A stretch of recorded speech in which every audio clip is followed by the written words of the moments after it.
ਇਹ ਨਸ਼ਾ ਇੱਕ ਇਹ ਆ ਵੀ ਇਹੋ ਜਿਹੀ ਲੱਤ ਆ ਵੀ ਜਿਹਦੀ ਇੱਕ ਦੀ ਰਗਾ ਹੀ ਲੰਘ ਜਾਂਦਾ ਮੁੜ ਕੇ ਛੱਡਣਾ ਔਖਾ ਹੁੰਦਾ ਵਾ।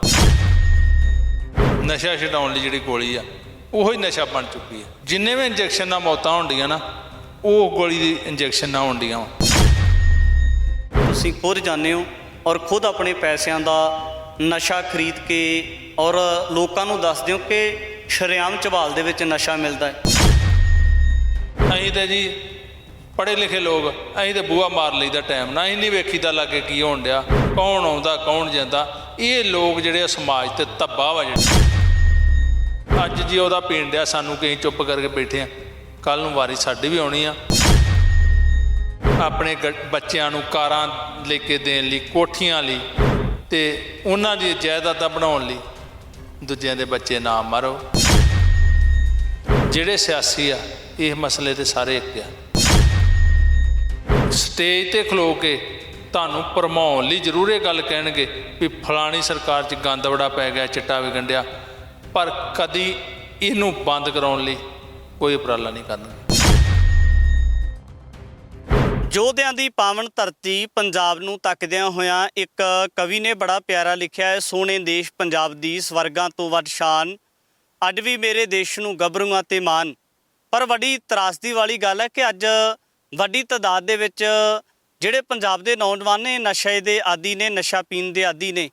ਕਿਉਂ ਨਵੀਂ ਧਿਰ ਸੱਤਾ ਵਿੱਚ ਆਉਣ ਦੇ ਬਾਵਜੂਦ ਵੀ ਨੌਜਵਾਨ ਜਿਹੜੇ ਨੇ ਨਸ਼ੇ ਤੋਂ ਨਿਜਾਤ ਕਿਉਂ ਨਾ ਪਾ ਸਕੇ, ਤੇ ਕੀ ਜਿਹੜੇ ਸਰਕਾਰ ਦੇ ਦਾਅਵੇ ਨੇ ਉਹ ਸੱਚਮੁੱਚ ਹਕੀਕੀ ਨੇ ਜਾਂ ਫਿਰ ਕੇਵਲ ਸਰਕਾਰ ਦੇ ਦਾਅਵੇ ਪਹਿਲੀ ਰਵਾਇਤੀ ਪਾਰਟੀਆਂ ਦੇ ਵਾਂਗ ਕੇਵਲ ਫੋਕੇ ਦਾਅਵੇ ਹੀ ਨੇ। ਤਾਂ ਮਾਝੇ ਦੀ ਧਰਤੀ ਤੇ ਮੌਜੂਦ ਆ, ਤਰਨਤਾਰਨ ਦਾ ਇਲਾਕਾ ਹੈ ਝਬਾਲ ਇੱਕ ਇਤਿਹਾਸਕ ਨਗਰ ਹੈ। ਮਹਾਂ ਸਿੰਘ ਦੇ ਨਾਲ, ਮਾਤਾ ਭਾਗ ਕੌਰ ਦੇ ਨਾਲ ਇਹ ਇਲਾਕਾ ਸੰਬੰਧਿਤ ਹੈ, ਬੀਬੀ ਭਾਗ ਕੌਰ ਜੀ ਦੇ ਨਾਲ, ਬੀਬੀ ਵੀਰੋ ਜੀ ਦੇ ਨਾਲ ਸੰਬੰਧਿਤ ਹੈ। ਇੱਥੇ 6ਵੇਂ ਪਾਤਸ਼ਾਹ ਗੁਰੂ ਹਰਗੋਬਿੰਦ ਮਹਾਰਾਜ ਜੀ ਨੇ ਵੀ ਚਰਨ ਪਾਏ। ਇਸੇ ਧਰਤੀ ਦੇ ਉੱਪਰ ਬੀਬੀ ਵੀਰੋ ਜੀ ਦਾ ਵਿਆਹ ਹੋਇਆ ਸੀ। ਤਾਂ ਸਾਡੇ ਨਾਲ ਇਸੇ ਧਰਤੀ ਦੇ ਰਹਿਣ ਵਾਲੇ ਭਾਈ ਗੁਰਮੀਤ ਸਿੰਘ ਨੇ, ਜਿਹੜੇ ਲਗਾਤਾਰ ਨਸ਼ੇ ਦੇ ਉੱਪਰ ਕੰਮ ਕਰਦੇ ਆ ਰਹੇ ਨੇ ਔਰ ਨੌਜਵਾਨਾਂ ਦੇ ਵਿੱਚ ਜਾਗਰੂਕਤਾ ਪੈਦਾ ਕਰਦੇ ਨੇ, ਨੌਜਵਾਨਾਂ ਨੂੰ ਆਪਣੇ ਕਲਾਵੇ ਦੇ ਵਿੱਚ ਵੀ ਲੈਂਦੇ ਨੇ। ਗੱਲਬਾਤ ਕਰ ਲੈਂਦੇ। ਭਾਈ ਸਾਹਿਬ ਸਵਾਗਤ ਹੈ। ਸਭ ਤੋਂ ਧੰਨਵਾਦ ਵੀਰ ਜੀ। ਭਾਈ ਸਾਹਿਬ ਜੀ, ਸਭ ਤੋਂ ਪਹਿਲਾਂ ਦੱਸੋ ਕਿ ਇਸ ਇਲਾਕੇ ਦੇ ਵਿੱਚ ਨਸ਼ੇ ਦੇ ਹਾਲਾਤ ਕੀ ਨੇ? ਨਸ਼ੇ ਦੇ ਹਾਲਾਤ ਬਹੁਤ ਬੁਰੇ ਬਣੇ ਆ ਜੀ।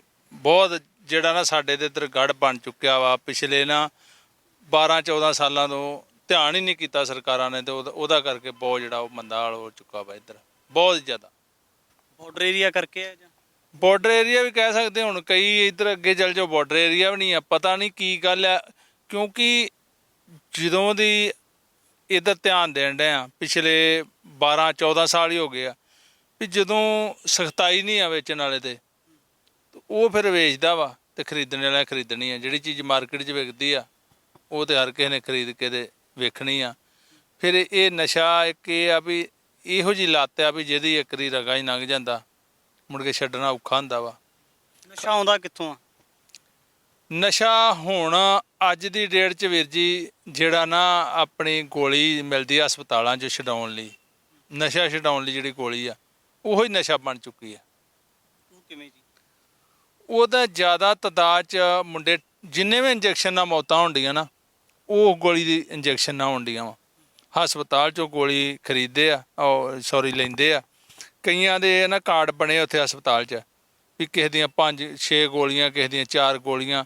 ਕਈ ਇੱਦਾਂ ਦੀ ਆ ਵੀ ਉਹ ਘੱਟ ਡੋਜ਼ ਖਾਂਦੇ ਆ, ਆਪਦਾ ਇੱਕ ਗੋਲੀ ਨਾਲ ਸਾਰ ਲੈਂਦੇ ਆ, ਬਾਕੀ ਉਹ 5 ਵੇਚ ਦਿੰਦੇ ਆ, 4 ਵੇਚ ਦਿੰਦਾ, ਕੋਈ 3 ਵੇਚ ਦਿੰਦਾ 50-50 ਰੁਪਏ ਦੀ। ਫਿਰ ਉਹ ਕਈ ਅੱਧੀ ਗੋਲੀ ਦਾ ਪਾ ਕੇ ਉਹਨੂੰ ਸਰਿੰਜ 'ਚ ਪਾਣੀ ਪਾ ਕੇ, ਚਾਹੇ ਪਤਾ ਨਹੀਂ ਡੰਗਰਾਂ ਵਾਲੀ ਵੈਲ ਕੀ ਆਉਂਦੀ ਉਹ ਇੱਕ ਡੰਗਰਾਂ ਲਾਉਣ ਵਾਲਾ ਟੀਕਾ, ਉਹ ਮਿਕਸ ਕਰਕੇ ਤੇ ਉਹਦਾ ਇੰਜੈਕਸ਼ਨ, ਜਿੰਨੀਆਂ ਇੰਜੈਕਸ਼ਨ ਲੱਗਦਾ ਜਿਹੜਾ ਉਹ ਸਰਕਾਰੀ ਗੋਲੀ ਨਾਲ ਲੱਗਦਾ ਸਾਰਾ। ਜਿਹੜੀ ਉਹ ਗੋਲੀ ਵੇਚਦੇ ਨੇ ਸਰਕਾਰ ਵੱਲੋਂ, ਜਿਹੜੀਆਂ ਨਸ਼ਾ ਛਡਾਊ ਕੇਂਦਰਾਂ ਦੇ ਵਿੱਚ ਗੋਲੀਆਂ ਮਿਲਦੀਆਂ, ਤਾਂ ਉਹ ਜਿਹੜੇ ਪੈਸੇ ਬਚਦੇ ਨੇ ਨੌਜਵਾਨਾਂ ਨੂੰ ਗੋਲੀਆਂ ਨੂੰ ਵੇਚ ਕੇ, ਫਿਰ ਉਹ ਪੈਸਿਆਂ ਦਾ ਕੀ ਕਰਦੇ ਨੇ? ਉਹ ਕਈ ਇੱਦਾਂ ਦੇ ਲੋਕ ਆ ਨਾ ਵੀ ਕਈ ਟੀਕਾ ਲਾਉਂਦੇ ਨਹੀਂ ਆ, ਕਈ ਚੰਗੇ ਭਲੇ ਘਰਾਂ ਦੇ ਆ, ਉਹ ਗੋਲੀਆਂ ਵੇਚ ਕੇ ਤੇ ਮੁੜ ਕੇ ਉਹਦਾ ਚਿੱਟਾ ਖਰੀਦ ਕੇ ਤੇ ਪੀਂਦੇ ਆ। ਕਈ ਇੱਦਾਂ ਦੇ ਆ। ਅੱਡੋ ਅੱਡੀ ਜਿਹੜਾ ਉਹ ਇਹ ਬੰਨੇ ਮੈਂ ਘੱਟ ਸਰਚ ਕੀਤੀ ਵੀ ਉਹ ਪੈਸਿਆਂ ਦਾ ਕਰਦੇ ਕੀ, ਪਰ ਜ਼ਿਆਦਾ ਸੁਣ 'ਚ ਇਹੋ ਹੀ ਆ ਵੀ ਕਈ ਚੰਗੇ ਭਲਾਂ ਦੇ ਘਰਾਂ ਦੇ ਜਿਹੜੇ ਹੈਗੇ ਨਾ ਬੱਚੇ, ਮੁੰਡੇ ਬੰਦੇ, ਉਹ ਗੋਲੀ ਲਿਆਣ ਕੇ ਤੇ ਉਹ ਵੇਚ ਕੇ ਤੇ ਮੁੜ ਕੇ ਉਹਦਾ ਚਿੱਟਾ ਪੀਂਦੇ ਆ। ਸੋਸ਼ਲ ਮੀਡੀਆ ਦੇ ਉੱਪਰ ਤੁਹਾਡੇ ਪੇਜ ਤੋਂ ਇਸ ਤਰ੍ਹਾਂ ਦੀਆਂ ਵੀਡੀਓ ਵੀ ਵਾਇਰਲ ਹੋਈਆਂ ਜਿਹਦੇ ਵਿੱਚ ਤੁਸੀਂ ਖੁਦ ਜਾਂਦੇ ਹੋ ਔਰ ਖੁਦ ਆਪਣੇ ਪੈਸਿਆਂ ਦਾ ਨਸ਼ਾ ਖਰੀਦ ਕੇ ਔਰ ਲੋਕਾਂ ਨੂੰ ਦੱਸਦੇ ਹੋ ਕਿ ਸ਼ਰੇਆਮ ਝਬਾਲ ਦੇ ਵਿੱਚ ਨਸ਼ਾ ਮਿਲਦਾ ਹੈ, ਉਹਦਾ ਕਾਰਨ ਕੀ ਸੀ? ਝਬਾਲ 'ਚ ਵੀਰ ਜੀ ਕੀ ਸਾਰੇ ਪੰਜਾਬ 'ਚ ਹੀ ਸ਼ਰੇਆਮ ਮਿਲਦਾ ਵਾ। ਮੇਰਾ ਕਾਰਨ ਇਹ ਆ ਵੀ ਅਸੀਂ ਸਿਰਫ ਨਾ ਇੱਕ 5 ਮਰਲੇ ਦਾ ਘਰ ਕਿਸੇ ਨੇ 4 ਦੀਵਾਰੀ 'ਚ ਬਣਾਇਆ, ਕਿਸੇ ਨੇ 10 ਮਰਲੇ ਦਾ, ਕੋਈ ਕਨਾਲ ਦਾ, ਕੋਈ 2 ਕਨਾਲਾਂ ਦਾ, ਉੱਥੋਂ ਤੱਕ ਸੀਮਤ ਹੋਏ ਅਸੀਂ ਵੀ ਅਸੀਂ ਇਹਦੇ ਅੰਦਰ ਰਹਿਣ ਵਾਲਿਆਂ ਦੀ ਰਾਖੀ ਕਰਨੀ ਹੈ, ਨਸ਼ਾ ਨਾ ਪੀਵੇ। ਇਹਨੂੰ ਆਹ ਸੁਵਿਧਾ ਚਾਹੀਦੀ ਆ, ਇਹਨੇ ਪੜ੍ਹਨਾ ਵਾ। ਆਪੋ ਆਪਣੇ ਬੱਚਿਆਂ ਤੱਕ ਸੀਮਤ ਹੋਏ ਆ ਤੇ ਸਮਾਜ 'ਚ ਸਾਡੇ 'ਚ ਇਹਨਾਂ ਚੀਜ਼ਾਂ ਕਰਕੇ ਇੰਨੀ ਗੰਦਗੀ ਫੈਲ ਗਈ ਆ ਵੀ ਸਾਡੇ ਲਈ ਔਖਾ ਹੁੰਦਾ ਜਾਂਦਾ ਰਹਿਣਾ, ਪਰ ਅਸੀਂ ਧਿਆਨ ਨਹੀਂ ਕਰਨ ਡਏ। ਸਭ ਤੋਂ ਵੱਡਾ ਮੈਂ ਨਸ਼ਿਆਂ ਬਾਰੇ ਜ਼ਿੰਮੇਵਾਰ ਲੋਕਾਂ ਨੂੰ ਸਮਝਦਾ, ਪਿੰਡਾਂ ਦਿਆਂ ਨੂੰ, ਵੀ ਜਿਹਦੇ ਗੁਆਂਢ ਵਿਕਣ ਡਈ ਆ ਤੇ ਉਹ ਇੰਨਾ ਨਹੀਂ ਕਰ ਸਕਦਾ ਵੀ ਅਸੀਂ ਤਾਂ ਜੀ ਪੜ੍ਹੇ ਲਿਖੇ ਲੋਕ, ਅਸੀਂ ਤਾਂ ਬੂਹਾ ਮਾਰ ਲਈਦਾ ਟਾਈਮ ਨਾਲ, ਅਸੀਂ ਨਹੀਂ ਵੇਖੀਦਾ ਲਾਗੇ ਕੀ ਹੋਣ ਡਿਆ, ਕੌਣ ਆਉਂਦਾ ਕੌਣ ਜਾਂਦਾ। ਇਹ ਲੋਕ ਜਿਹੜੇ ਸਮਾਜ ਤੇ ਧੱਬਾ ਵਾ ਜਿਹੜੀ ਇਹ ਸੋਚ ਲੈ ਕੇ ਬੈਠੇ ਆ ਮੇਰੇ ਮੁਤਾਬਕ, ਤੇ ਇਹਨਾਂ ਨੇ ਇਹ ਸਮਾਜ ਦਾ ਬੇੜਾ ਗਰਕ ਕੀਤਾ ਵਾ। ਪ੍ਰਸ਼ਾਸਨ, ਪੁਲਿਸ, ਸਰਕਾਰਾਂ ਬਾਅਦ ਦੀ ਗੱਲ ਆ, ਪਹਿਲਾਂ ਤਾਂ ਅਸੀਂ ਪਿੰਡ 'ਚ ਅਵੇਲੇਬਲ ਆ, 24 ਘੰਟੇ ਅਵੇਲੇਬਲ ਆ ਆਪੋ ਆਪਣੇ ਪਿੰਡਾਂ 'ਚ। ਸਾਨੂੰ ਇਹ ਧਿਆਨ ਕਰਨਾ ਪੈਣਾ ਵਾ, ਸੋਚਣਾ। ਲੋਕ ਇਸ ਗੱਲ ਤੋਂ ਅਣਜਾਣ ਨੇ ਕਿ ਜਿਹੜੀ ਜੰਗਲ ਦੀ ਅੱਗ ਹੁੰਦੀ ਹੈ ਉਹ ਜੰਗਲ ਨੂੰ ਲੱਗਦੀ ਹੈ ਤੇ ਬਾਅਦ ਵਿੱਚ ਉਹ ਘਰਾਂ ਤੱਕ ਵੀ ਪੁੱਜਦੀ ਹੈ, ਤਾਂ ਲੋਕਾਂ ਨੂੰ ਉਹ ਜਾਣਕਾਰੀ ਨਹੀਂ ਵੀ ਅੱਜ ਜੇ ਕਿਸੇ ਮਾਂ ਦਾ ਬਗਾਨਾ ਪੁੱਤ ਨਸ਼ਾ ਪੀਂਦਾ ਤਾਂ ਕੱਲ ਨੂੰ ਉਸ ਮਾਂ ਦਾ ਪੁੱਤ ਵੀ ਜਿਹੜਾ ਨਸ਼ਾ ਪੀ ਸਕਦਾ, ਜਿਹੜੀ ਮਾਂ ਅੱਜ ਟਾਈਮ ਦੇ ਨਾਲ ਦਰਵਾਜ਼ਾ ਢੋਕ ਕੇ ਅੰਦਰ ਸੌਂ ਜਾਂਦੀ ਹੈ। ਇਹ ਵੀਰ ਜੀ ਇੱਥੋਂ ਤੱਕ ਕਿ ਮੈਂ ਗੱਲ ਕਰਦਾ ਵਾਂ, ਜਿਹੜੀਆਂ ਮਾਵਾਂ ਦੇ ਮਰ ਵੀ ਗਏ ਆ ਨਾ ਵਿਚਾਰੀਆਂ ਦੇ, ਉਹ ਵੀ ਨਹੀਂ ਮੈਨੂੰ ਜ਼ਿਆਦਾ ਨਾਲ ਤੁਰਨ ਨੂੰ ਤਿਆਰ। ਇਹ ਬਹੁਤ ਜਿਹੜਾ ਇਹ ਤਰਾਸਦੀ ਸਾਡੀ ਵੀ ਸਾਡੀ ਸੋਚ, ਸਾਡਾ ਧਰਮ ਕੀ ਆ, ਇਨਸਾਨੀਅਤ ਧਰਮ ਹੀ ਛੱਡਤਾ। ਅਸੀਂ ਹਰ ਕਿਸੇ ਨੇ, ਮੇਰਾ ਸਿੱਖ ਧਰਮ ਆ ਜੀ, ਮੈਂ ਹਿੰਦੂ ਆ, ਮੈਂ ਈਸਾਈ ਆ, ਮੈਂ ਮੁਸਲਿਮ ਆ, ਮੈਂ ਆਮ ਆ, ਮੈਂ ਉਹ ਆ, ਪਰ ਜਿਹੜੀ ਇਨਸਾਨੀਅਤ ਹੀ ਵੀ ਅਸੀਂ ਸਾਰਿਆਂ ਨੂੰ ਬੜੀ ਤਗੜੀ ਗੁਰੂ ਨਾਨਕ ਦੇਵ ਜੀ ਨੇ ਇੱਕ ਓਂਕਾਰ ਸ਼ਬਦ ਵਰਤਿਆ ਨਾ, ਉਹਦੇ ਵਾਸਤੇ ਵੀ ਸਾਰੀ ਸ੍ਰਿਸ਼ਟੀ ਸਾਡੀ ਆ, ਸਾਡੀ ਹਰ ਕੋਈ। ਮੈਂ ਆਪਣਾ ਦਾਇਰਾ ਇਹ ਨਹੀਂ ਸਮਝਦਾ ਵੀ ਆਹ 2 ਪਿੰਡ ਆ, 4 ਪਿੰਡ ਆ, ਸਾਰੀ ਧਰਤੀ ਖੁਸ਼ਹਾਲ ਰਹੂਗੀ, ਚਾਹੇ ਇਹ ਕ੍ਰਾਈਮ ਰਹਿਤ ਰਹੂਗੀ, ਤੇ ਅਸੀਂ ਫੇਰ ਹੀ ਜਿਹੜਾ ਇੱਥੇ ਸੁੱਖ ਦਾ ਸਾਹ ਲੈ ਸਕਾਂਗੇ। ਸਾਰਿਆਂ ਨੂੰ ਇਹ ਸਾਨੂੰ ਜਿਹੜਾ ਉਹ ਧਿਆਨ ਰੱਖਣਾ ਪੈਣਾ। ਇਹਦੇ 'ਚ ਮੈਂ ਨਾ ਉਦਾਹਰਨ ਦਿੰਦਾ ਨਾ, ਵੇਖੋ ਜੀ ਸਾਡਾ ਗੁਰਦੁਆਰੇ ਸਾਹਿਬ ਆ, ਸਾਡੇ ਮੰਦਿਰ ਆ, ਸਾਡੀ ਮਸਜਿਦ ਆ, ਕਦੀ ਇੱਕ ਕਿਣਕਾ ਵੀ ਵੇਖਿਆ ਜੋ ਗੰਦ ਪਿਆ ਕਦੀ? ਕਿਉਂਕਿ ਉੱਥੇ ਸਾਡੀ ਮਾਨਸਿਕਤਾ ਪਤਾ ਕੀ ਆ ਵੀ ਇੱਥੇ ਗੰਦ ਨਹੀਂ ਪਾਉਣਾ, ਇਹ ਰੱਬ ਦਾ ਘਰ ਆ, ਪਰ ਇਹ ਧਰਤੀ ਵੀ ਰੱਬ ਦਾ ਘਰ ਆ। ਇਹ ਜੱਗ ਸੱਚੇ ਕੀ ਹੈ ਕੋਠੜੀ ਸੱਚੇ ਕਾ ਵਿੱਚ ਵਾਸ। ਅਸੀਂ ਇਹਨਾਂ ਗੱਲਾਂ ਵੱਲ ਧਿਆਨ ਕਰਨਾ ਵੀ ਸਮਾਜ ਸਾਡਾ ਘਰ ਆ। ਅਸੀਂ ਜਿੱਦਾਂ ਗੁਰਦੁਆਰਾ ਸਾਹਿਬ 'ਚ ਸਿੱਖਣ ਜਾਂਦੇ ਹਾਂ ਵੀ ਅਸੀਂ ਗੰਦ ਨਹੀਂ ਪੈਣ ਦੇਣਾ, ਇੱਦਾਂ ਸਮਾਜ 'ਚ ਵੀ ਆਣ ਕੇ ਅਸੀਂ ਧਿਆਨ ਰੱਖਣਾ ਵਾ ਵੀ ਯਾਰ ਉਹ ਗਲਤ ਹੋਣ ਡਿਆ, ਅਸੀਂ ਇਹ ਚੀਜ਼ ਨੂੰ ਬੰਦ ਕਰਨਾ ਵਾ। ਆਹ ਮੇਰੇ ਲਾਗੇ ਗਲਤ ਹੋਣ ਡਿਆ, ਇਹਦੇ ਨਾਲ ਆਉਣ ਵਾਲੇ ਦਿਨਾਂ 'ਚ ਜੇ ਅੱਜ ਗੁਆਂਢੀ ਦਾ ਬੱਚਾ ਪੀਣ ਡਿਆ, ਮੇਰੇ ਘਰ ਵੀ ਕੱਲ੍ਹ ਨੂੰ ਆ ਜਾਣਾ। ਮੈਂ ਯਾਰ ਉਹਨੂੰ ਸੁਚੇਤ ਕਰਾਂ, ਮੈਂ ਵੇਚਣ ਵਾਲੇ ਨੂੰ ਅਗਾਹ ਕਰਾਂ, ਤੁਸੀਂ ਪਿੰਡ 'ਚ ਕਿਉਂ ਗੰਦ ਪਾਉਣ ਡੇ ਜੇ ਅੱਜ ਜੇ ਉਹਦਾ ਪੀਣ ਡਿਆ, ਸਾਨੂੰ ਕਿ ਅਸੀਂ ਚੁੱਪ ਕਰਕੇ ਬੈਠੇ ਹਾਂ, ਕੱਲ੍ਹ ਨੂੰ ਵਾਰੀ ਸਾਡੀ ਵੀ ਆਉਣੀ ਆ। ਤੇ ਮੈਂ ਤੇ ਇੱਥੋਂ ਤੱਕ ਵੀਰ ਜੀ, ਮੈਂ ਤੇ ਵੇਚਣ ਵਾਲਿਆਂ ਨੂੰ ਵੀ ਹੱਥ ਜੋੜ ਚੁੱਕਾ ਹਾਂ ਵੀ ਆਪਣੇ ਬੱਚਿਆਂ ਨੂੰ ਕਾਰਾਂ ਲੈ ਕੇ ਦੇਣ ਲਈ, ਕੋਠੀਆਂ ਲਈ, ਤੇ ਉਹਨਾਂ ਦੀ ਜਾਇਦਾਦਾਂ ਬਣਾਉਣ ਲਈ ਦੂਜਿਆਂ ਦੇ ਬੱਚੇ ਨਾ ਮਾਰੋ। ਇਹਨੂੰ ਸੋਚੋ ਥੋੜ੍ਹਾ ਜਿਹਾ। ਜਿਸ ਤਰ੍ਹਾਂ ਦੀ ਸੋਚ ਤੁਸੀਂ ਲੈ ਕੇ ਚੱਲੇ ਹੋ, ਤੁਹਾਡੇ ਹਮਖਿਆਲ ਮਿਲੇ ਤੁਹਾਨੂੰ ਚੱਲਣ ਵਾਲੇ ਨਾਲ ਲੋਕ? ਹਮਖਿਆਲ ਇੱਦਾਂ ਹੀ ਆ ਵੀਰ ਜੀ, ਆਪੋ ਆਪਣੀ ਜਗ੍ਹਾ ਲੱਗੇ ਆ, ਸਾਰੇ ਕਰਦੇ ਹੀ ਆ ਚਾਰਾ। ਹਮਖਿਆਲ ਬਹੁਤ ਘੱਟ ਆ ਲੋਕ, ਬਹੁਤ ਸੋਚ ਜਿਹੜੀ ਆ ਉਹ ਮੈਂ ਹੋ ਸਕਦਾ ਮੇਰੀ ਸੋਚ, ਮੈਂ ਨਹੀਂ ਆਂਦਾ ਵੀ ਮੇਰੀ ਸੋਚ ਮਾੜੀ ਹੋ ਸਕਦੀ ਦੂਜਿਆਂ ਨੂੰ, ਮੇਰੀ ਘੱਟ ਸੋਚ ਰਲਦੀ ਲੋਕਾਂ ਨਾਲ, ਪਰ ਬਹੁਤ ਘੱਟ ਲੋਕ ਆ ਜਿਹੜੇ ਇੱਦਾਂ ਦਾ ਸੋਚ ਲੈ ਕੇ ਤੁਰਦੇ ਆ। ਇਹ ਸੋਚ ਆਪਣੀ ਸੋਚ ਮਾਰ ਕੇ ਤੇ ਗੁਰੂ ਨਾਨਕ ਦੇਵ ਜੀ ਦੀ ਸੋਚ ਲੈ ਕੇ ਤੁਰੀਏ ਨਾ ਜਦੋਂ, ਤੇ ਉਦੋਂ ਨਖੇੜਨਾ ਹੋ ਹੀ ਜਾਂਦਾ ਸਾਡਾ, ਫਿਰ ਸਮਾਜ ਨਾਲ ਨਹੀਂ ਬਣਦੀ ਇਹ ਗੱਲ। ਲੋਕਾਂ ਦੇ ਵਿੱਚ ਅਵੇਅਰਨੈਸ ਨਹੀਂ ਜਾਂ ਫਿਰ ਨਿੱਜੀ ਹਿੱਤ ਨੇ? ਅਵੇਅਰਨੈਸ ਨਹੀਂ ਆ, ਸਭ ਤੋਂ ਗੱਲ ਅਵੇਅਰਨੈਸ ਨਹੀਂ ਆ ਤੇ ਨਿੱਜੀ ਹਿੱਤ ਇੱਕੋ ਹੀ ਗੱਲ ਹੈ ਤੁਹਾਡੀ। ਜਦੋਂ ਮੈਨੂੰ ਅੰਦਰ ਮੇਰੇ ਦਿਮਾਗ 'ਚ ਇਹ ਗੱਲ ਬਹਿ ਗਈ ਵੀ ਯਾਰ ਗੁਆਂਢ ਦੇ ਵੀ ਮੇਰੇ ਬੱਚੇ ਆ, ਸਾਰੇ ਪਿੰਡ 'ਚ ਮੇਰੇ ਬੱਚੇ ਆ, ਇਹ ਗੱਲ ਦੀ ਅਵੇਅਰ ਹੋ ਗਏ ਤੁਸੀਂ, ਤੇ ਫਿਰ ਤੁਸੀਂ ਆਪਣੇ ਆਪ ਹੀ ਇਹ ਚੀਜ਼ ਨੂੰ ਫੋਲੋ ਕਰਨ ਲੱਗ ਪੈਣਾ ਵੀ ਯਾਰ ਇਹ ਕਰਨਾ ਪੈਣਾ, ਸਾਨੂੰ ਇਹ ਕਰਨਾ ਚਾਹੀਦਾ, ਸਾਨੂੰ ਇਹ ਗੱਲ ਹੋ ਜਾਂਦੀ ਆ। ਇਹ ਗਿਆਨ ਦੀ ਘਾਟ ਆ। ਗਿਆਨ ਅੰਜਨ ਗੁਰ ਦੀ ਆ, ਅਗਿਆਨ ਜਿਹੜਾ ਨਾ ਫਿਰ ਉਹ ਹਨੇਰਾ, ਫੇਰ ਹੀ ਜਦੋਂ ਉਹਦਾ ਸੁਰਮਾ ਪਾਈਦਾ ਨਾ ਗਿਆਨ ਦਾ ਅੱਖਾਂ 'ਚ, ਉਦੋਂ ਫਿਰ ਗਿਆਨ ਦੀ ਨਜ਼ਰ ਨਾਲ ਚੀਜ਼ ਹੋਰ ਲੱਗਦੀ ਆ, ਅਤੇ ਅਗਿਆਨ ਦੀ ਹੁਣ ਸੁਹੰਜਣੇ ਬਾਰੇ ਆਪਾਂ ਗੱਲ ਕਰਨ ਡਏ ਹਾਂ, ਤੁਹਾਨੂੰ ਉਹਦੇ ਬਾਰੇ ਨਹੀਂ ਪਤਾ, ਤੁਹਾਨੂੰ ਗਿਆਨ ਦੱਸਿਆ ਅਤੇ ਤੁਹਾਨੂੰ ਅੱਖਾਂ ਖੁੱਲ੍ਹੀਆਂ ਵਾ। ਇਹ ਗਿਆਨ ਆ ਵੀ ਗਿਆਨ ਜਿਹੜਾ ਉਹ ਗੁਰੂ ਦਾ ਆਪਾਂ ਪੜ੍ਹ ਹੀ ਲੈਂਦੇ ਵੀ ਗਿਆਨ ਅੰਜਨ ਗੁਰ ਦੀ ਆ, ਪਰ ਅਸੀਂ ਉਹ ਚੀਜ਼ ਵੱਲ ਧਿਆਨ ਨਹੀਂ ਕਰਦੇ। ਸਰਕਾਰ ਦੇ ਉੱਪਰ ਇਲਜ਼ਾਮ ਤਰਾਸ਼ੀਆਂ ਲੱਗਦੀਆਂ, ਇੱਕ ਵਿਰੋਧੀਆਂ ਦੀ ਮਾਨਸਿਕਤਾ ਹੁੰਦੀ ਹੈ ਕਿ ਜਦੋਂ ਕੋਈ ਪਾਰਟੀ ਸੱਤਾ ਵਿੱਚ ਆਉਂਦੀ ਹੈ ਤੁਹਾਨੂੰ ਦੋਸ਼ ਲਗਾ ਕੇ ਕਟਹਿਰੇ ਵਿੱਚ ਖੜਾ ਕੀਤਾ ਜਾਂਦਾ। ਇੱਥੇ ਕਿਹਾ ਜਾਂਦਾ ਹੈ ਅਕਾਲੀ ਦਲ ਬਾਦਲ ਵੇਲੇ ਨਸ਼ਾ ਵਿਕਦਾ ਸੀ, ਕਾਂਗਰਸ ਵੇਲੇ ਵਿਕਿਆ, ਅੱਜ ਆਮ ਆਦਮੀ ਪਾਰਟੀ ਦਾ ਸਮਾਂ ਕਾਲ ਹੈ, ਬਹੁਤ ਵੱਡੇ ਦਾਅਵੇ ਸੀ। ਲੱਗਦਾ ਨਹੀਂ ਕਿ ਨਸ਼ੇ ਨੂੰ ਠੱਲ ਪਈ ਨਜ਼ਰ ਆਉਂਦੀ? ਵੀਰ ਜੀ, ਅਕਾਲੀ ਦਲ ਵਾਲੇ ਵੀ ਮੁਹਿੰਮ ਜਾਰੀ ਸੀ, ਅਤੇ ਆਂਦੇ ਸੀ ਵੀ ਕੈਪਟਨ ਸਾਹਿਬ ਨੇ ਗੁੜਕਾ ਫੜ ਲਿਆ ਵੀ ਮੈਂ ਤੇ ਇੰਨੇ ਹਫ਼ਤਿਆਂ 'ਚ ਇਹਦਾ ਲੱਕ ਤੋੜ ਦੂੰ, 4 ਹਫ਼ਤੇ ਸ਼ਾਇਦ ਉਹਨਾਂ ਕਿਹਾ ਸੀ। ਇਹ ਨਾ ਜਿਹੜੇ ਸਿਆਸੀ ਆ ਇਹ ਮਸਲੇ ਤੇ ਸਾਰੇ ਇੱਕ ਆ। ਮੈਂ ਕਰਕੇ ਵੇਖ ਲਿਆ, ਜੇ ਪਿਛਲੀ ਸਰਕਾਰ 'ਚ ਕਾਂਗਰਸ ਦੀ 'ਚ ਇੱਥੇ ਮੈਂ ਲਾਈਵ ਹੋ ਕੇ ਖਰੀਦੀ ਸੀ ਕਈ ਵਾਰ, ਉਦੋਂ ਕੋਈ ਦੂਸਰਾ ਨਹੀਂ ਹੋਇਆ। ਆਮ ਆਦਮੀ ਪਾਰਟੀ ਦੇ ਉਦੋਂ ਵੀ ਹੈਗੇ ਸੀ, ਚਾਹੇ ਅਕਾਲੀ। ਇਹ ਪੱਖ ਤੇ ਪਤਾ ਨਹੀਂ ਕੀ ਇਹਨਾਂ ਸਹੁੰ ਖਾਧੀ ਲੀਡਰਾਂ ਨੇ, ਸਟੇਜ 'ਤੇ ਖਲੋ ਕੇ ਤੁਹਾਨੂੰ ਭਰਮਾਉਣ ਲਈ ਜ਼ਰੂਰ ਇਹ ਗੱਲ ਕਹਿਣਗੇ ਵੀ ਫਲਾਣੀ ਸਰਕਾਰ 'ਚ ਗੰਦ ਬੜਾ ਪੈ ਗਿਆ, ਚਿੱਟਾ ਵਿਕਣ ਡਿਆ, ਪਰ ਕਦੀ ਇਹਨੂੰ ਬੰਦ ਕਰਾਉਣ ਲਈ ਕੋਈ ਉਪਰਾਲਾ ਨਹੀਂ ਕਰਨਗੇ। ਇਹ ਇਹਨਾਂ ਨੇ ਮੈਨੂੰ ਨਹੀਂ ਸਮਝ ਲੱਗੀ, ਮੇਰੇ ਤੇ ਸਮਝ ਤੋਂ ਮੈਂ ਨਾ ਸਹੀ ਗੱਲ ਉਹ ਤਾਂ ਮੈਂ ਥੱਕ ਚੁੱਕਾ। ਇਹ ਮੇਰਾ ਵਿਸ਼ਾ ਵਾਤਾਵਰਨ ਨਹੀਂ ਮੇਰੀ ਮੈਂ ਨਹੀਂ ਆਂਦਾ ਤੁਹਾਡੀ ਸੋਚ ਹੋਰ ਹੋਊ, ਇਹ ਵੀਰ ਦੀ ਹੋਰ ਹੋਊ, ਮੇਰੀ ਸੋਚ ਨਾਲ ਇਹ ਨਿੱਕਾ ਵਿਸ਼ਾ ਵਾਤਾਵਰਨ ਜ਼ਰੂਰੀ ਆ। ਪਰ ਮੈਂ ਨਾ ਵੀ ਫਿਰ ਵੀ ਜੇ ਆਪਾਂ ਨਾਲ ਦੀ ਨਾਲ ਕੋਸ਼ਿਸ਼ਾਂ ਸਾਨੂੰ ਕਰਨੀਆਂ ਚਾਹੀਦੀਆਂ ਵਾ ਵੀ ਜੇ ਕਿਸੇ ਦਾ ਜਵਾਨ ਪੁੱਤ ਅਸੀਂ ਬਚਾ ਸਕੀਏ। ਕੋਸ਼ਿਸ਼ ਆ, ਮੈਂ ਤੁਹਾਨੂੰ ਵਿਖਾਉਣ ਡਿਆ ਵੀਡੀਓ, 3 ਬੱਚੇ ਆ, 5 ਦਿਨਾਂ ਦੀ ਗੱਲ ਆ, ਜਾਣ ਡੇ ਪੀਣ, ਮੈਂ ਮਗਰ ਮੋਟਰਸਾਈਕਲ 'ਤੇ ਗਿਆ, ਨਾ 2-3 ਕਿਲੋਮੀਟਰ ਮੈਂ ਪਿੱਛੇ ਗਿਆ ਉਹਨਾਂ ਦੇ, ਮੈਂ ਰੋਕ ਲਿਆ, ਰਸਤੇ 'ਚ ਗੱਲਬਾਤ ਕੀਤੀ, ਅਤੇ ਇੱਕ ਬੱਚਾ ਉਹਨਾਂ 'ਚੋਂ ਮੇਰੇ ਪਿੱਛੇ ਬਹਿ ਕੇ ਵਾਪਸ ਆ ਗਿਆ ਵੀ ਨਹੀਂ ਮੈਂ ਨਹੀਂ ਅੱਜ ਤੋਂ ਅੰਕਲ ਜੀ ਪੀਂਦਾ। ਇਹ ਸਾਨੂੰ ਇੱਦਾਂ ਦੇ ਅਸੀਂ ਸਾਰੇ ਜਾਣੇ ਕੋਸ਼ਿਸ਼ ਕਰਾਂਗੇ ਨਾ। ਪੀਣ ਵਾਲੇ ਅੱਜ ਜਿਹੜੇ ਆ ਉਹ ਬਿਮਾਰ ਹੋ ਚੁੱਕੇ ਆ। ਮੈਂ ਫਿਰ ਇਹ ਆ ਨਾ ਵੀ ਬੜੀ ਨਫ਼ਰਤ ਕਰਦੇ ਅਸੀਂ, ਪਰ ਜਿਹੜਾ ਬਿਮਾਰ ਆ ਨਾ, ਬਿਮਾਰ ਨਾਲ ਨਫ਼ਰਤ ਨਹੀਂ ਚਾਹੀਦੀ ਸਾਨੂੰ, ਉਹਨਾਂ ਨਾਲ ਹਮਦਰਦੀ ਚਾਹੀਦੀ ਆ। ਉਹਨੇ ਪੀਣੀ ਆ, ਉਹਨੂੰ ਭਾਵੇਂ ਕਿਸੇ ਦਾ ਗਲ ਘੁੱਟ ਕੇ ਪੈਸੇ 200 ਰੁਪਈਆ ਮਿਲਣ, ਭਾਵੇਂ ਕਿਸੇ ਨੂੰ ਮਾਰਨ ਕੇ ਮਿਲਣ, ਅਤੇ ਭਾਵੇਂ ਕਿਤੇ ਚੋਰੀ ਕਰਕੇ ਮਿਲਣ। ਇਹ ਸਾਨੂੰ ਉਹਨੂੰ ਗਾਈਡਨੈਸ ਕਰਨਾ ਚਾਹੀਦਾ, ਉਹਨਾਂ ਨਾਲ ਗੱਲਾਂ ਬਾਤਾਂ ਚਾਹੇ ਕੁਛ ਵੀ ਕਰਕੇ, ਅਤੇ ਉਹਨੂੰ ਸਮਝਾਉਣਾ ਚਾਹੀਦਾ ਹੌਲੀ ਹੌਲੀ ਜਿਹੜਾ ਇਹ ਤੋਂ ਪਿੱਛੇ ਹਟੇ। ਪੀੜਤ ਨੌਜਵਾਨਾਂ ਦੇ ਨਾਲ ਵਿਚਰਦੇ ਹੋ, ਗੱਲਬਾਤ ਕਰਦੇ ਹੋ, ਕੀ ਲੱਗਦਾ ਕਿ ਨੌਜਵਾਨਾਂ ਦੇ ਨਾਲ ਹਮਦਰਦੀ ਕੀਤਿਆਂ ਉਹ ਨਸ਼ਾ ਛੱਡ ਕੇ ਵਾਪਸ ਪਹਿਲੇ ਵਾਲੀ ਜਗ੍ਹਾ 'ਤੇ ਆ ਸਕਦੇ? ਮੈਂ ਤਾਂ ਵੀਰ ਜੀ ਇਹ ਗੱਲ ਕਹਿਣਾ ਵੀ ਮੇਰਾ ਨਾ ਦਾਇਰਾ ਬਹੁਤ ਛੋਟਾ ਵਾ। ਜੇ ਮੇਰੇ ਤੋਂ ਕੋਈ ਹੋਣ ਨਾ ਸੋਰਸ, ਚਾਹੇ ਮੈਂ ਆਰਥਿਕ ਪੱਖੋਂ ਥੋੜ੍ਹਾ ਜਿਹਾ ਹੋਵਾਂ ਮਜ਼ਬੂਤ ਆ, ਅਤੇ ਮੈਂ ਸਹੀ ਗੱਲ ਹੈ ਇਹਦੇ ਵਾਸਤੇ ਮੈਂ ਕੋਈ ਆਪਣਾ ਅਦਾਰਾ ਬਣਾ ਲਾਂ।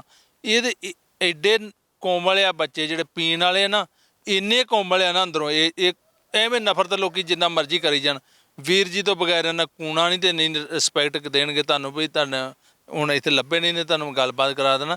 ਬਹੁਤ ਕੋਮਲ ਆ ਅਤੇ ਬਹੁਤ ਗੱਲ ਸੁਣਦੇ ਆ।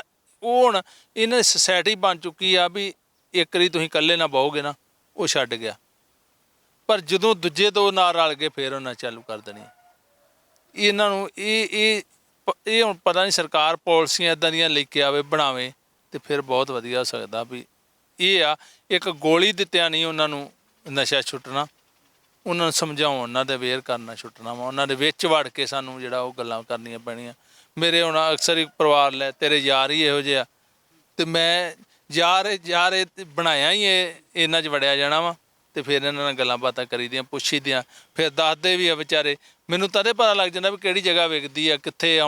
ਹੁਣ ਇਹਨਾਂ ਨੂੰ ਮੈਂ ਪੁੱਛਦਾ ਨਾ, ਹੁਣ ਕਿਹੜਾ ਡਿਪੂ ਚੱਲਣ ਡਿਆ ਵਾ, ਦੱਸ ਦਿੰਦੇ ਵੀਰ ਜੀ ਹੁਣ ਫਲਾਣੇ ਥਾਂ ਜੋ, ਹੁਣ ਫਲਾਣੇ ਥਾਂ ਜੋ। ਇਹ ਸਾਰੇ ਫਿਰ ਜਾਣਕਾਰੀ ਦੇ ਦਿੰਦੇ ਆ ਵੀ ਕਿੱਥੇ ਹੁਣ ਜਿਹੜਾ ਚੱਲਣ ਡਿਆ ਕੰਮ, ਕਿੱਥੋਂ ਵਿਕਣ ਡਈ, ਕਿੰਨੇ ਦੀ ਵਿਕਣ ਡਈ ਆ, ਕਿਹੋ ਜਿਹੀ ਆ, ਚੰਗੀ ਆ, ਮਾੜੀ ਆ, ਸਾਰੀਆਂ ਗੱਲਾਂ ਵਿਚਾਰੇ ਸ਼ੇਅਰ ਕਰਦੇ ਆ, ਪਰ ਉਹਨਾਂ ਦੀ ਮਜਬੂਰੀ ਆ ਪੀਣ ਦੀ। ਸੱਤਾ ਵਿੱਚ ਤੁਹਾਡੀ ਆਮ ਆਦਮੀ ਪਾਰਟੀ ਦੇ ਕਹਿ ਸਕਦੇ ਹਾਂ ਕਿ ਹਲਕਾ ਵਿਧਾਇਕ ਨੇ ਡਾਕਟਰ ਕਸ਼ਮੀਰ ਸਿੰਘ ਸੋਹਲ, ਉਹਨਾਂ ਦੇ ਨਾਲ ਨਿੱਜੀ ਤੌਰ ਤੇ ਮਿਲੇ ਹੋ ਕਦੇ? ਹਮਦਰਦੀ ਦੇ ਤਹਿਤ ਉਹਨਾਂ ਦੇ ਨਾਲ ਗੱਲਬਾਤ ਕੀਤੀ ਹੈ ਕਿ ਨੌਜਵਾਨਾਂ ਨੂੰ ਵਾਪਸ ਲੈ ਕੇ ਆਉਣਾ ਚਾਹੀਦਾ, ਨਵੇਂ ਉਪਰਾਲੇ ਕਰਨੇ ਚਾਹੀਦੇ? ਇਹ ਇੱਕ ਐਮਐਲਏ ਦੇ ਲੈਵਲ ਦੀ ਗੱਲ ਨਹੀਂ ਹੈ ਵੀਰ ਜੀ। ਆਪਣੇ ਇਲਾਕੇ 'ਚ ਕੀਤਾ ਜਾ ਸਕਦਾ ਹੈ। ਆਪਣੇ ਮੈਂ ਤੁਹਾਨੂੰ ਕਹਿਦਾ ਵੀ ਉਹਨਾਂ ਲੈਵਲ ਦੀ ਗੱਲ ਹੀ ਨਹੀਂ ਹੈ। ਇਹ ਘੱਟ ਤੋਂ ਘੱਟ ਸੈਂਟਰ ਸਰਕਾਰ ਦੀ ਪਾਲਿਸੀ, ਪੰਜਾਬ ਸਰਕਾਰ ਦੇ ਵੀ ਨਹੀਂ ਵਸ। ਮੈਂ ਤਾਂ ਕਹਿੰਦਾ ਉਹ ਚਾਹਣਗੇ ਤੇ ਕੁਝ ਹੋਊਗਾ, ਕਿਉਂਕਿ ਇਹ ਬਹੁਤ ਜ਼ਿਆਦਾ ਨਾ ਇਹਦੇ ਵਾਸਤੇ ਬਹੁਤ ਵੱਡੀ ਪਾਲਿਸੀ ਬਣਾਉਣੀ ਪੈਣੀ ਆ। ਹੁਣ ਪਤਾ ਕੀ ਗੱਲ ਆ, ਵੇਚਣ ਵਾਲੇ ਤੇ ਜਦੋਂ ਸਖਤਾਈ ਨਹੀਂ ਨਾ ਹੁੰਦੀ, ਜੇ ਮੈਂ ਵੇਚਣ ਡਿਆ ਵਾਂ ਮੈਨੂੰ ਕੋਈ ਪੁੱਛਦਾ ਨਹੀਂ ਤੇ ਦੋ ਹੋਰ ਵੇਚਣ ਡਿਆ ਪੈਂਦੇ ਵੀ ਯਾਰ ਇਹ ਵੀ ਵੇਚਣ ਡਿਆ, ਇਹਨੂੰ ਕੋਈ ਪੁੱਛਦਾ ਹੀ ਨਹੀਂ ਆ। ਇਹ ਪਾਲਿਸੀਆਂ ਸਰਕਾਰ ਨੂੰ ਲੈ ਕੇ ਆਉਣੀਆਂ ਪੈਣਗੀਆਂ ਵੀ ਜਿਹੜੇ ਘਰ 'ਚ ਵੇਚਦਾ ਨਾ ਉਹ ਪੂਰਾ ਪਰਿਵਾਰ, ਜਦੋਂ ਪਰਚਾ ਦਾ ਪੂਰੇ ਪਰਿਵਾਰ ਤੋਂ ਹੋਵੇ, ਭਾਵੇਂ 4 ਦਿਨ ਹੀ ਅੰਦਰ ਜਾਣ, ਉਹਨਾਂ ਦੇ ਬੱਚੇ ਵੀ ਜਾਣ ਅੰਦਰ, ਉਹਨਾਂ ਦੀ ਜਨਾਨੀਆਂ ਵੀ ਜਾਣ, ਮਾਂ ਪਿਓ ਵੀ ਜਾਣ। ਇੱਕ ਜਿਹੜਾ ਲਾਗੇ ਪਿੰਡ 'ਚ ਦੂਸਰਾ ਵੇਚਣ ਵਾਲਾ ਉਹਨੂੰ ਗਿਆਨ ਹੋ ਜੂ ਵੀ ਯਾਰ ਇਹ ਤੇ ਕੰਮ ਬੜਾ ਸਖਤ ਆ। ਜਦੋਂ ਇੱਕ ਜੀ ਗਿਆ ਦੂਜੇ ਵੇਚੀ ਜਾਂਦੇ ਆ, ਉਹ ਮਹੀਨੇ ਬਾਅਦ ਜ਼ਮਾਨਤ 'ਤੇ ਆ ਜਾਂਦਾ, ਫਿਰ 4 ਲੱਗ ਪੈਂਦੇ ਆ। ਇਹ ਜਿਹੜੀਆਂ ਨਾ ਪਾਲਿਸੀਆਂ ਸਰਕਾਰ ਨੂੰ, ਹੁਣ ਮੈਂ ਗੱਲ ਕਰਦਾ ਯੂਪੀ ਦੀ, ਜੋਗੀ ਨੇ ਗੈਂਗਸਟਰ, ਅਸੀਂ ਸਾਡੀ ਸੋਚ ਰਲਦੀ ਜੋਗੀ ਨਾਲ ਨਹੀਂ ਰਲਦੀ, ਪਰ ਉਹ ਬੰਦੇ ਨੇ ਅੱਜ ਕਾਨੂੰਨ ਵਿਵਸਥਾ ਜਿਹੜੀ ਯੂਪੀ 'ਚ ਇੱਕ ਸਿਰੇ 'ਤੇ ਲੈਣ ਦੀ ਵਧੀਆ ਕਰਤੀ ਵੀ ਜਿਹੜਾ ਖਰਾਬ ਕਰਦਾ ਘਰ ਢਾਹ ਦੋ ਉਹਦਾ। ਇਹੋ ਜਿਹੀਆਂ ਚੀਜ਼ਾਂ, ਇਹ ਜਿਹੜਾ ਨਸ਼ਾ ਵੇਚਦਾ ਘਰ ਢਾਹ ਦੋ, ਸੀਲ ਕਰ ਦੋ ਉਹਦਾ। ਸੀਲ ਵੀ ਕੀ ਕਰਨਾ, ਢਾਹ ਦੋ। ਆਪਣੇ ਆਪ ਪਾਲਿਸੀ, ਆਪਣੇ ਆਪ ਡਰ ਪੈਦਾ ਕਰੋ ਅਗਲੇ ਦੇ ਮਨਾਂ 'ਚ। SHO ਇਹ ਜਿਹੜੇ ਨਾ ਵੇਚਣ ਵਾਲੇ ਡਰਦੇ ਇੰਨੇ ਆ ਵੀ SHO ਦਬਕਾ ਵੀ ਮਾਰਦੇ ਨੇ ਚੱਜ ਨਾਲ, 4 ਦਿਨ ਘਰ ਨਹੀਂ ਵੜਦੇ। ਦਹਿਸ਼ਤ ਕਰਨੀ ਪੈਣੀ ਇਹਨਾਂ ਦੇ ਮਨਾਂ 'ਚ ਜਿਹੜੀ ਯੂਪੀ 'ਚ ਹੋਈ ਹੈ ਉੱਦਾਂ ਦੀ। ਕੀ ਲੱਗਦਾ ਕਿ ਕੋਈ ਇਸ ਤਰ੍ਹਾਂ ਦਾ ਨਸ਼ਾ ਸਮਗਲਰ ਤੁਹਾਡੀ ਨਜ਼ਰ ਦੇ ਵਿੱਚ ਹੈ ਜਿਹਦੇ ਉੱਪਰ ਪਰਚਾ ਹੋਇਆ ਹੋਵੇ, ਜਾਂ ਉਹਦੇ ਉੱਪਰ FIR ਦਰਜ ਹੋਈ ਹੋਵੇ, ਜਾਂ ਉਹਦੇ ਉੱਪਰ ਕਾਰਵਾਈ ਹੋਈ ਹੋਵੇ? ਬਹੁਤ ਹੈ ਸਾਡੇ ਇਲਾਕੇ 'ਚ, ਬਹੁਤ ਜ਼ਿਆਦਾ ਹੈ, ਪਰ ਕਾਰਵਾਈ ਉਹੋ ਹੀ ਆ ਵੀ ਮੇਰੇ ਤੋਂ ਫੜੀ ਗਈ 2 ਕਿਲੋ, ਮੈਂ ਅੰਦਰ ਚਲੇ ਗਿਆ, ਬਾਕੀ ਪਰਿਵਾਰ ਨਜ਼ਾਰੇ ਲੈਣ ਡਿਆ ਵਾ, ਫੇਰ ਆ ਗਿਆ ਇੱਥੇ। ਉਹ ਕਈ ਇੱਦਾਂ ਦੇ, ਹੁਣ ਨਾ ਕਿ ਇਹਦਾ ਲਈਏ ਵੀ ਜਿਹੜੇ ਵੇਚਣ ਵਾਲੇ ਆ, ਉਹ ਇੱਕ ਪਰਿਵਾਰ ਜੀ ਦਾ ਫੜਿਆ ਜਾਂਦਾ, ਦੂਜੇ ਵੇਚਦੇ ਰਹਿੰਦੇ 2-4, ਉਹ ਮੁੜ ਕੇ ਆਪੇ ਆ ਜਾਂਦਾ ਜੇਲ੍ਹ 'ਚੋਂ ਆਣ ਕੇ। ਇੱਥੇ ਇੱਦਾਂ ਦੇ ਪਰਿਵਾਰ ਵੀ ਆ, ਇੱਦਾਂ ਦਾ ਬੰਦੇ ਵੀ ਮੇਰੇ ਸਾਹਮਣੇ ਆਏ ਆ ਵੀ ਜਿਨ੍ਹਾਂ ਦੀ ਪਿੱਛੇ ਜਿਹੜੇ ਪੀਣ ਦੇ ਆਦੀ ਸੀ ਜੇਲ੍ਹ 'ਚ ਜਾਂਦੀ ਸੀ ਪਿੱਛੇ। ਇਹ ਜਿਹੜੀਆਂ ਨਾ ਇਹ ਬਹੁਤ ਜਿਹੜਾ ਇਹਦੇ ਵਾਸਤੇ ਕਾਨੂੰਨ ਸਖਤ। ਪਹਿਲੋਂ ਤਾਂ ਮੈਂ ਤੁਹਾਨੂੰ ਇੱਕ ਗੱਲ ਕਿਹਾ ਵੀ ਜਿਹੜੇ ਘਰ 'ਚੋਂ ਵਿਕਦੀ ਆ, ਮੈਂ ਵੇਚਣ ਡਿਆ ਤੇ ਮੇਰੇ ਬੱਚਿਆਂ ਨੂੰ ਪਤਾ ਮੈਂ ਪੁੜੀਆਂ ਬਣਾ ਕੇ ਵੇਚਣ ਡਿਆ, ਮੇਰੇ ਘਰ ਦੀ ਨੂੰ ਪਤਾ, ਫਿਰ ਉਹਨਾਂ ਦੀ ਇਨਵੋਲਵਮੈਂਟ ਨਾਲ ਹੀ ਆ ਨਾ, ਦੋਸ਼ੀ ਤਾਂ ਉਹ ਵੀ ਨਾਲ ਹੀ ਆ ਨਾ। ਸਮਾਜ 'ਚ ਮੈਂ ਕੋਈ ਗਲਤ ਕਰਨ ਡਿਆ, ਦੋਸ਼ੀ ਉਹ ਵੀ ਨਾਲ ਗਿਣੇ ਚਾਹੀਦੇ। ਪੂਰੇ ਪਰਿਵਾਰ 'ਤੇ ਪਰਚਾ ਆ ਜੂ ਨਾ ਤੇ 10 ਦਿਨਾਂ 'ਚ ਸਫਾਇਆ ਜੂਗਾ। ਉੱਦਾਂ ਨਹੀਂ, ਉੱਦਾਂ ਤਾਂ ਫਿਰ ਇਹ ਚੱਲੀ ਜਾਣਾ। ਪੰਜਾਬ ਦੇ ਨੌਜਵਾਨਾਂ ਵਾਸਤੇ ਸੁਨੇਹਾ ਕੀ ਹੈ? ਪੰਜਾਬ ਦੇ ਨੌਜਵਾਨਾਂ ਵਾਸਤੇ ਵੀਰ ਜੀ ਸੁਨੇਹਾ ਇਹੋ ਹੀ ਆ ਵੀ ਬਹੁਤ ਜ਼ਿਆਦਾ ਗੰਦੀ ਦਲਦਲ, ਜੇ ਮੈਂ ਤੇ ਆਨਾ ਨਾ ਵੀ ਮਰ ਤੇ ਸਾਰੇ ਹੀ ਜਾਣਾ ਵਾ, ਪਰ ਤੁਸੀਂ ਬਹੁਤ ਜਲਦੀ ਮਰਨਾ ਜੋ, ਤੁਹਾਡਾ ਰਸਤਾ ਹੀ ਉਹਨੂੰ ਵੀ ਮੌਤ ਵੱਲ ਨੂੰ ਜਾਣ ਡਿਆ ਤੁਹਾਨੂੰ ਖਿੱਚ ਕੇ। ਅੱਜ 1 ਗੋਲੀ ਆ, 2 ਹੋ ਜਾਣੀਆਂ, ਟੀਕਾ ਹੋ ਜਾਣਾ। ਟੀਕੇ ਦੇ ਜਿਹੜੇ ਉਹ ਤੇ ਐਂਡੀ ਆ ਵਿਚਾਰੇ, ਉਹਨਾਂ ਨੂੰ ਤਾਂ ਜ਼ਿਆਦਾਤਰ HIV ਪੋਜ਼ੀਟਿਵ ਆਉਂਦੇ ਆ ਜਿਹੜੇ ਟੀਕਾ ਲਾਉਣ ਡੇ ਵੀ। ਫਿਰ ਇਹਨਾਂ ਵੇਖਣਾ ਥੋੜ੍ਹੀ ਇੱਕ ਦੂਜੀ ਸਿਰਿੰਜ ਜਿੱਥੋਂ ਫੜੀ ਦਵਾ ਲਾ ਲਈ। ਅਤੇ ਇਹ ਨੌਜਵਾਨਾਂ ਨੂੰ ਨਾ ਜ਼ਿਆਦਾ ਨਾ ਸ਼ੌਂਕ ਨਾ, ਮੁੰਡੇ ਸਾਡੇ ਵੀਰ ਜੀ, ਇੱਕ ਨਾ ਮੇਰੇ 5-7 ਦਿਨ ਹੋ ਗਏ ਆ, ਇੱਥੇ ਇੱਕ ਭੈਣ ਆ ਗਈ ਮੇਰੇ ਕੋਲ, ਰੋਣ ਡੇ ਮੇਰੇ ਕੋਲ ਆਣ ਕੇ, ਵੀਰ ਜੀ ਤੁਸੀਂ ਗੱਲ ਕਰਨ ਡੇ ਜੇ, ਉਹ ਕਰਦੇ ਰਿਹਾ ਕਰੋ। 9ਵੀਂ 'ਚ ਬੱਚਾ ਪੜ੍ਹਦਾ ਤੇ ਪੀਂਦਾ ਸਕੂਲ 'ਚ। ਇਹ ਹਾਲਾਤ ਆ ਬਣ ਗਏ, ਤੇ ਹੁਣ ਕਿੱਥੋਂ ਤੱਕ ਅਸੀਂ ਜਾਵਾਂਗੇ। ਮੈਂ ਇਹ ਸੋਚਦਾ ਨਾ ਵੀ ਅੱਜ ਸੰਗਰਾਂਦ ਹੈ ਜੀ, ਅੱਜ ਸਵੇਰ ਦੇ ਤੜਕੇ ਤੇ ਲੋਕੀ ਆਉਣ ਡੇ ਗੁਰਦੁਆਰੇ ਸਾਹਿਬ ਆਪੋ ਆਪਣੇ ਪਰਿਵਾਰਾਂ ਲਈ, ਪਰ ਇਹ ਸਾਡੇ ਪਰਿਵਾਰ ਨਹੀਂ ਆ ਜਿਹੜੇ ਵਿਚਾਰੇ ਕੋਈ ਕਿਤੇ ਕੋਈ ਨਸ਼ਿਆਂ ਦਾ ਮਰ ਗਿਆ, ਮਾਂ ਰੋਣ ਡਈ ਆ, ਕਿਸੇ ਘਰ 'ਚ 2 ਜੀ ਪੀਣ ਡਿਆ, ਕੀ ਹਾਲਾਤ ਆ ਉਹਨਾਂ ਦੇ ਘਰਾਂ ਦੇ। ਅਤੇ ਇਹ ਸਾਰੀਆਂ ਚੀਜ਼ਾਂ ਸਾਨੂੰ ਨਾ ਵਿਚਾਰਨੀਆਂ ਪੈਣੀਆਂ ਵਾ, ਅਤੇ ਫਿਰ ਹੀ ਜਿਹੜਾ ਸਾਡਾ ਸਮਾਜ ਸਾਰਾ ਸੁਖੀ ਵਸੂਗਾ ਅਤੇ ਅਸੀਂ ਸੁਖੀ ਵਸਾਂਗੇ। ਜੇ ਗੁਆਂਢੀ ਔਖਾ ਹੋਊਗਾ ਨਾ ਤਾਂ ਸਾਡੇ ਲਈ ਵੀ ਔਖਾ ਵਾ। ਬੇਹੱਦ ਦੁਖਦਾਇਕ ਹੈ ਕਿ ਕਿਸੇ ਨੌਜਵਾਨ ਦਾ ਨਸ਼ਿਆਂ ਦੇ ਵਿੱਚ ਪੈ ਕੇ ਆਪਣੀ ਜ਼ਿੰਦਗੀ ਨੂੰ ਬਰਬਾਦ ਕਰ ਲੈਣਾ ਪਰ ਮੌਜੂਦਾ ਸਮੇਂ ਦੇ ਵਿੱਚ ਜਦੋਂ ਇਸ ਤਰ੍ਹਾਂ ਦੀਆਂ ਦਿਲ ਦਹਿਲਾਉਣ ਵਾਲੀਆਂ ਘਟਨਾਵਾਂ ਵਾਪਰਦੀਆਂ ਨੇ ਜਿਹਦੇ ਵਿੱਚ ਬੱਚਿਆਂ ਦੇ ਵੱਲੋਂ ਆਪਣੇ ਮਾਤਾ-ਪਿਤਾ ਨੂੰ ਨਸ਼ੇ ਦੇ ਵਿੱਚ ਆ ਕੇ ਕਤਲ ਕੀਤਾ ਜਾਂਦਾ ਤਾਂ ਇਸ ਤਰ੍ਹਾਂ ਦੀਆਂ तमाम ਅਣਸੁਖਾਵੀਆਂ ਘਟਨਾਵਾਂ ਨੇ ਜਿਹੜੀਆਂ ਸਮਾਜ ਦੇ ਲੋਕਾਂ ਨੂੰ ਝੰਜੋੜ ਕੇ ਰੱਖਦੀਆਂ ਨੇ। ਪਰ ਨਸ਼ਿਆਂ ਦੀ ਦਲਦਲ ਦੇ ਵਿੱਚੋਂ ਨੌਜਵਾਨਾਂ ਨੂੰ ਕੱਢਣ ਵਾਸਤੇ ਪੰਜਾਬ ਸਰਕਾਰ ਦਾ ਕੀ ਉਪਰਾਲਾ ਹੈ? ਜਿਹੜੇ ਪੰਜਾਬ ਦੇ ਨਾਲ, ਪੰਜਾਬ ਦੀ ਸਰਜ਼ਮੀਨ ਦੇ ਨਾਲ ਦਿਲ ਤੋਂ ਮੁਹੱਬਤ ਰੱਖਦੇ ਨੇ ਉਹ ਲੋਕ ਅੱਜ ਵੀ ਸਮਾਜ ਦੇ ਵਿੱਚ ਵਿਚਰ ਕੇ ਨੌਜਵਾਨਾਂ ਦੇ ਨਾਲ ਹਮਦਰਦੀ ਪ੍ਰਗਟਾ ਕੇ ਉਹਨਾਂ ਨੌਜਵਾਨਾਂ ਨੂੰ ਇਸ ਕੋਹੜ ਦੇ ਵਿੱਚੋਂ ਕੱਢਣ ਵਾਸਤੇ ਸਮਾਜ ਦੇ ਲੋਕਾਂ ਨੂੰ ਲਾਮਬੰਦ ਕਰਦੇ ਨਜ਼ਰ ਆ ਰਹੇ ਨੇ। ਪਰ ਕਿਤੇ ਨਾ ਕਿਤੇ ਜਿਹੜੀ ਪੰਜਾਬ ਸਰਕਾਰ ਹੈ ਉਸ ਨੂੰ ਵੀ ਸੋਚਣ ਦੀ ਲੋੜ ਹੈ। ਪੰਜਾਬ ਦੇ ਨਾਲ ਜੁੜੇ ਹੋਏ तमाम ਇਸ ਤਰ੍ਹਾਂ ਦੇ ਹੋਰ ਮਸਲੇ ਲੈ ਕੇ ਹਾਜ਼ਰ ਹੋਵਾਂਗੇ। ਧੰਨਵਾਦ।